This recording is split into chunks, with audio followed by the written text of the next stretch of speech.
Hello, good morning बच्चों।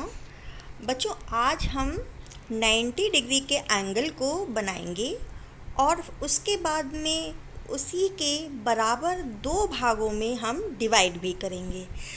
तो हम 90 डिग्री एंगल बनाएं बिना प्रोटेक्टर के, तो वो कैसे बनाएंगे और हमें इसके क्या डेली लाइफ में यूजेस हैं, तो वो भी हम जान लेते हैं। जैसे कि कोई भी व्यक्ति जैसे चल रहा है तो वो भी अर्थ से अपने आप को 90 डिग्री के एंगल पर ही रखता है, तभी वो सीधे चलता है। और हमारी जो बिल्डिंग्स हैं वो भी अर्थ पर 90 डिग्री के एंगल पर सीधे बनी हुई हैं, तिरछी तो नहीं बनी होती ना, जिससे कि उनका बैलेंस बना रहता है।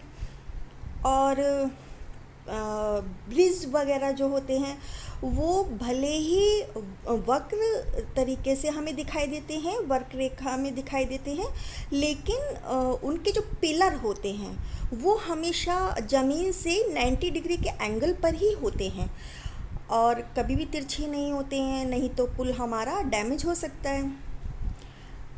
तो ये कुछ डेली लाइफ के यूजेस हैं। और जैसे पोल होता है बिजली का, वो भी ज़मीन में पूरा सीधा गड़ा होता है, वो भी ज़मीन से पूरा 90 डिग्री के एंगल को बना के रखता है। ठीक है, आओ अब हम इसको समझते हैं कि हम कागज़ पे किस तरीके से, पेपर पे किस तरीके से ड्रॉ करेंगे।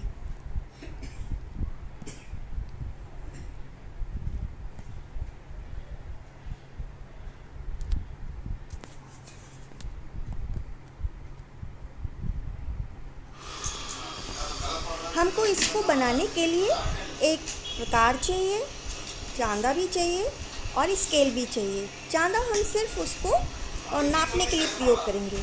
हम कोई भी रेखा खींच लेंगे, इसके बाद में प्रकार लेंगे, उसको थोड़ा सा खोल करके एक चाप लगा देंगे उस लाइन पर। फिर हम अपने प्रकार को हिलाएंगे नहीं बिल्कुल भी, पहले हम एक चाप लगाएंगे, उस कटान बिंदु के बाद दूसरा चाप लगाएंगे। ठीक है, नाम लिखेंगे लाइन का A एंड B, और जहाँ पे काटा उसको P, नेक्स्ट कटान पे Q, अदर R। अब हम स्केल से इन कटान बिंदुओं को मिला देंगे, है ना। इस तरीके से मिलाएंगे कि बिल्कुल लाइन पर टच करे, एक एक पॉइंट को वो टच करे।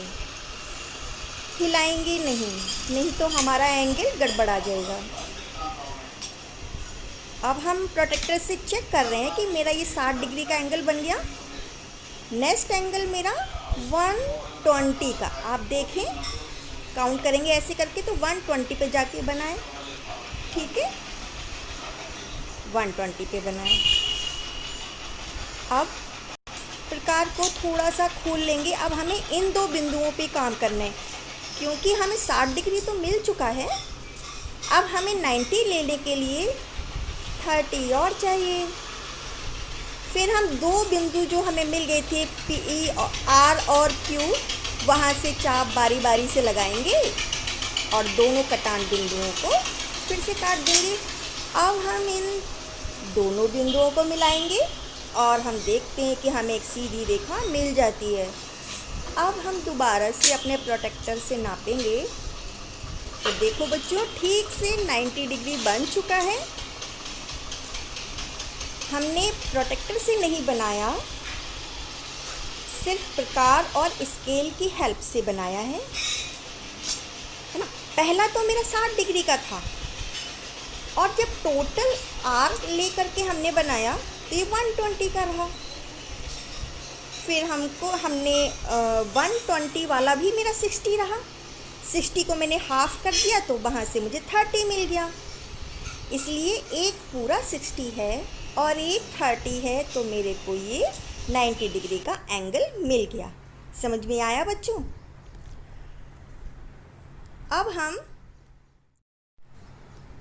अब हम ये देखते हैं कि मुझे ये 90 डिग्री का एंगल तो मिल चुका है। अब मैं इसके दो पार्ट में क्यों करूं मैं इसके दो पार्ट? मुझे 90 डिग्री के जब मैं दो बराबर पार्ट करूँगी तब ये मेरे को 45 डिग्री का मिलेगा। 45 डिग्री का मुझे 90 डिग्री से क्या रिलेशन है, क्यों करूँ मैं 45 डिग्री को लूँ मैं। तो बच्चों जैसे कि सीढ़ी होती है, हम सीढ़ी को किसी दीवार से लगाते हैं तो हमको उस दीवार से अपने सीढ़ी को पूरा 45 डिग्री तक बैलेंस करके रखना पड़ता है, जिससे कि हम ऊपर चढ़ें तो गिरे नहीं। ऐसे ही हमारे लिए एक और ऑप्शन है, जैसे कि बारिश का पानी आता है और हमारी इमारत से गिरे, बिल्डिंग से गिरे, तो वो सीधे दीवार पे ना जाए, तो हम एक ऐसा टीन शेड डाल देते हैं जो ठीक उस दीवार के 45 डिग्री की स्लाइड पर होता है, जिससे बारिश का पानी रुकता नहीं है और सीधे स्लोप कर जाता है, नीचे गिर जाता है, फिसल जाता है। तो ये कुछ उदाहरण हैं कि हमें 45 डिग्री का एंगल क्यों बनाना चाहिए ठीक 90 डिग्री के रिलेशन में। ओके बच्चों, चलो अब हम इसको बनाना शुरू करते हैं। हमने ये तो समकोण तो हमने 90 डिग्री का एंगल बनाना हमको आ ही गया है। अब हम इसको दो भागों में डिवाइड करेंगे। प्रोसेस तो मेरे वही है, बस आपकी इसमें अब लगातार प्रैक्टिस हो जाएगी। अब देखिए कि हमने कोई भी एक प्रकार खींच के दोनों कटान बिंदु लिए और अब हमें ये थोड़ा सा खोल लेना है, जिससे कि मुझे दो कटान बिंदु बहुत साफ दिखाई दें। आगे की ओर भी करा और बैक साइड में भी किया। ठीक ऐसे ही अब इस कटान बिंदु से मैं पहले वाले चाप को काट दूंगी। ठीक है बच्चों, ऐसे ही मैं बैक साइड में भी जा करके उस चाप को भी काटूंगी, तो मुझे दो कटान बिंदु मिल जाएंगे।